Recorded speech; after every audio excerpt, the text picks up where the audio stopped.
Sajroning nincapang pengerauh wisatawan nganutin target pemerintah pusat kutus juta wisatawan satunggil warsa reng warsa kalitali siongolas pariwisata Bali sane mangken medua branding anyar Bali The Island of Gods. Branding puniki majanten patut kasobiahang malih ring Indonesia wiadin ring dura negara. Ia diastun Bali sampun kasub ring Indonesia wiadin dura negara kewentenan branding kantun kabuatang. Ring makudang sasih sani sampun lintang, Kemenpar RI sampun ngemedalang branding destinasi Bali The Island of the Gods. Manut pelaku pariwisata Yoga Iswara, branding sani wenten mejanten patut kasobiahang, inggian melarapan antuk iklan wiadin melarapan antuk parikrama pariwisata. Ring angge pariwisata taler mangda adung sajroning nyemertiang branding sani wenten.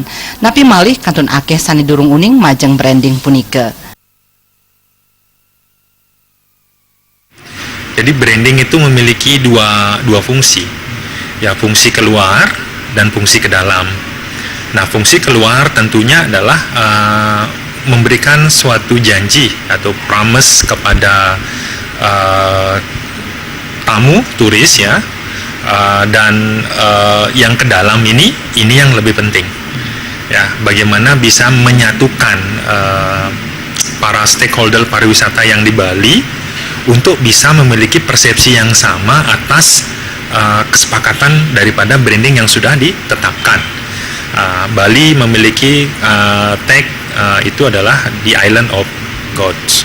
Nah di sini kesepakatannya adalah bagaimana menciptakan Bali ini seperti ya Pulau Dewata, ya Pulau Dewata, Pulau para dewa dan dewi yang tentu di sana ada kedamaian, ada keramah tamahan, ada keamanan, ya, dan kemudian ada segala sesuatu yang sifatnya indah, ya, baik itu dalam sisi lingkungan. Nah ini semua hal yang sifatnya itu yang perlu kita harus jaga. Pengerauh wisatawan ring Indonesia warsa kali tali siongolas keaptiang mangde kantos kali dasa yuta diri. Majeng wewidangan Bali pengaptin ipun wantah kutus yuta diri. Sekretaris Bali Villa Association puniki nureksain yening pengapti puniki jagi presida kedagingin. Nanging kuentenan margi pikobat macet lelu wiadin kriminalitas mangde taler karuruhang pemargi.